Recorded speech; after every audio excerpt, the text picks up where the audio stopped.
All right, everybody. Hi, my name's Tom Reese, and I wanted to share with you a very personal story that will hopefully help a few of you or somebody somewhere get and stay sober. And if you have a problem with AA, or more likely if you're having a problem with the whole higher power concept, let me share something with you that will give you reason to believe in the fact that there is a higher power. But let me just tell you what happened to me about 20 years ago when I was living a normal life, and addiction and problems with drinking and drugs were not affecting me to the degree they ended up affecting me, where I got depression really badly, and when I got wound up before, I'd tend to drink to bring myself down. When I was down, I tended to find drugs to bring myself up, opiates or coke. And it was a real nightmare looking back on it all. I never thought my life would be able to be complete without drinking. I just couldn't fathom the idea of living my life without drinking. So, and I had a great time. I don't regret anything in my life at all. I just want to tell you the story about what happened with my brother and what made it easier for me in recovery to grab onto something and realize, wow, this happened for a reason, I guess. So I was driving, my brother, this is not a sad story either. This is, you got to be able to laugh at some of this, though it's a little morose. But my brother was a true tragedy in the sense of the word's real meaning, in that his life was a tragedy. He was not all there. And when he found drugs and alcohol, he was off and running at age 12, never to return again. And he got himself kicked out of our house when he was about 20 and off on his own. And I was one of the last people in the family to stay in touch with him, because he'd go on wicked benders and just be out of his mind on stuff. Anyways, he ended up committing suicide. And I believe he was freed from this world in his suicide.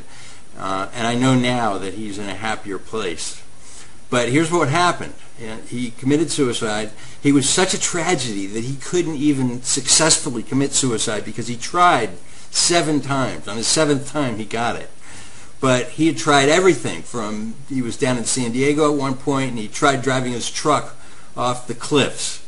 And right at the last minute, I guess the truck's bumper hung up on something, and the truck was hanging precariously off these cliffs, where he told me if he'd gotten out of his front door, he'd have fallen down the cliffs. But he lost his nerve after the truck got stuck, and the cops came and they had to pull him out. So he survived that one. He slit his wrists once, and he was in a cheap motel, and all the blood, I guess he was on the 2nd floor, leaked through the floor into the people below's ceiling unit. The light thing filled up with blood and started dripping blood all over their floor, so they called the cops, and they got there in time to save him. One time he tried to burn himself down, and he was tending a pig farm at that point in Massachusetts, and the fire caused all the pigs to escape. And I guess town was right there, and all these pigs were running through town, and my brother was out of his mind. He was naked. They came and got him and tied him down in the ambulance. Somehow he got loose in the middle of town. He broke out of the ambulance. And I mean, I can just imagine this, all these pigs running around. He ran into a restaurant stark naked, and he pissed on someone's table, obviously out of his mind. He took more drugs and drank a couple times gallons of alcohol, and survived bottles full of pills at the same time. Doctors said they'd never seen anything like it. He shot himself once, right through the gut, with a high-caliber gun, and he missed every single one of his vital organs. So he survived.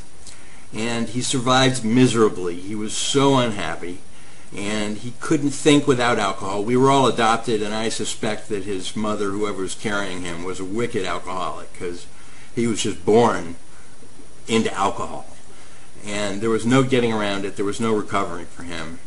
And it was just a tragedy. But he finally succeeded in committing suicide, and I had to go clean everything up. He put a gun to his head and I had to go clean things up, which wasn't a whole lot of fun, but I did it and collected some of his valuables that meant something to him, and got his truck and asked my parents what I should do with the truck, and they said just bring it back down to Los Angeles and sell it. So I was up in Marysville, Northern California, and I finished this cleanup, and I'm driving back on this country road and trying to find my way to the highway, and I just started weeping. I started crying, basically let all the tensions out, felt guilty about teasing him and when we were younger so much because I could get such a reaction out of him. And I was sobbing, and all of a sudden something struck me. I mean, it felt like a bolt of lightning literally zapped me right on the top of the head, and in a millisecond I knew a million things, and the hair stood up on the back of my neck like it felt like porcupine quills. All my hair stood up. I had goosebumps everywhere, my arms, my face, and I just went, wow, wow, what was that? It can't be. And in a millisecond, I knew a million things. My brother's soul had touched me or gone through me or something where I clearly saw him, and he didn't have a conversation with me. I just knew all these things in a few seconds. I haven't told this story to many people, except for after it happened. I told it as a novelty kind of story because it was so wild. But I stopped the truck and I got out and I was just going, wow, wow. And I felt happy. I felt joyous. I felt excited. I felt like he felt. And he was happy and full of joy. And I could tell he was going somewhere. And I could vaguely see that place, but it was like a bright spot in the sky. And I knew he was going there and that he'd hung around for a few days so that he could tell me he was happy, he was free from being caught in a bad body, is the way it was sort of transmitted to me. He was caught in a bad body, and he was free of that body now, and his spirit was free to go join all the other spirits. And I knew he was going to be with other beings, or not beings, but other spirits.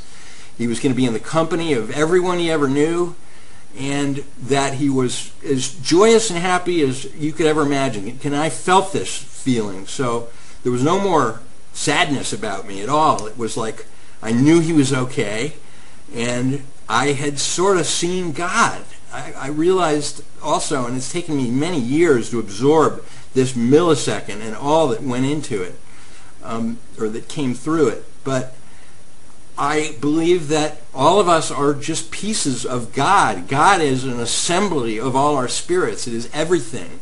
It's an energy and a power that you can tap into from this world and from this real life if you let it come through you. And I can now that I've recovered. When I was into drugs and alcohol, I didn't connect with this, and the story was just a story. When all of a sudden I went into recovery, or treatment rather, and I had to work the big book and through AA figure out what a higher power was, this whole story came back to me, and I realized, my God, my brother blessed me by doing this, and probably knew what the course of my life was going to lead to, and saved my life, because being able to know there was a higher power, connect with this God, this energy, this spirit, allowed me to really get recovery, luckily, and this was the second time I did it.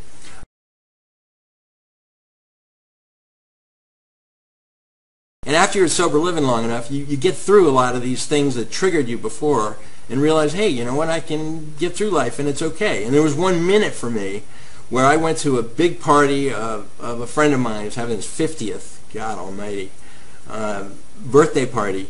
And all of our old friends from all around the country were coming. It was a big deal.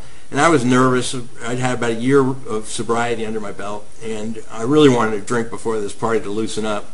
But of course I didn't. I went to the party, ended up having a blast. I met a couple of great girls, but I met a lot of people, had a fun time, stayed the whole party, met and seeked out people I didn't know to talk to, got really comfortable, and when I left on the way back to Pasadena, man, I was going, this is one of the best nights I've ever had, and I was sober, my God, and the light bulbs just went off. I went, wow, I can do this. I can do this, and life can be cool without having a drink or drug.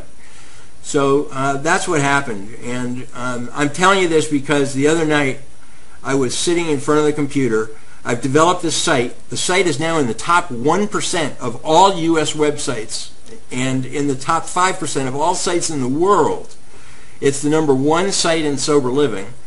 You cannot find another sober living site that outranks soberlivingsearch.com. Go to alexa.com and put the URL soberlivingsearch.com into one of their boxes and put any other site you want to next to it, and you'll see that we outrank them. Right now we rank around, it's July of 2011, we rank around 72,000 out of 20 million websites that Alexa follows. And 72,000 is a big number, but not when you think of how many websites are out there. It's actually pretty respectable, considering we're just a sober living site. That's how many people are coming to this site and looking for houses, because you can find them all at soberlivingsearch.com, because I so believe in it. I just know it's going to be all right. Again, from this energy, from everything I've felt and heard about it, God is totally directing me on this, and I'm just a medium. I don't take credit or want to brag about the site for purposes of my own. But everything just felt perfect. And I realized I'd had this image in my mind of me doing everything I was meant to do in life and doing exactly what I wanted to do in life and being totally happy with it. Not having the big house yet or anything. I'm in a single bedroom apartment still in Westwood. I moved out of Pasadena, came back to the West Side after doing the sober living houses. But bottom line is, I'm sitting there and everything was perfect, and I think my brother gave me this vision because I felt like I'd been there before, like I'd been happy, content, felt total inner peace, just knew everything was cool. And I am not a guy that's had a lot of inner peace, but it's there now, and it is beautiful, and it's perfect. And I can take myself out and meditate and connect with this energy force, energy field, God, spirits, call it what you will. It's all around us. When you get an idea and you've had an inkling of something that's about to happen, or you get a feeling about something, you know what? Go with that feeling, because that's it. That's God telling you something. If you're in recovery right now, you're going to think twice before you relapse. Man, use that first thought to think of God. Think of this tape right now if you have to. And proof. There's nothing else that could have happened when this thing went on and my brother went through me. It was proof that something physical can happen. Because in a millisecond, I just knew way too much. I couldn't make it all up. It's not something that, like some bubble in my brain, just burst open with all these thoughts. There are too many thoughts to have had, but some that I still haven't figured out. But I am not afraid of death anymore. I used to be terrified of death. And I have a feeling that I'm just in rhythm with this energy. And it is very cool. I hope you can get some of it.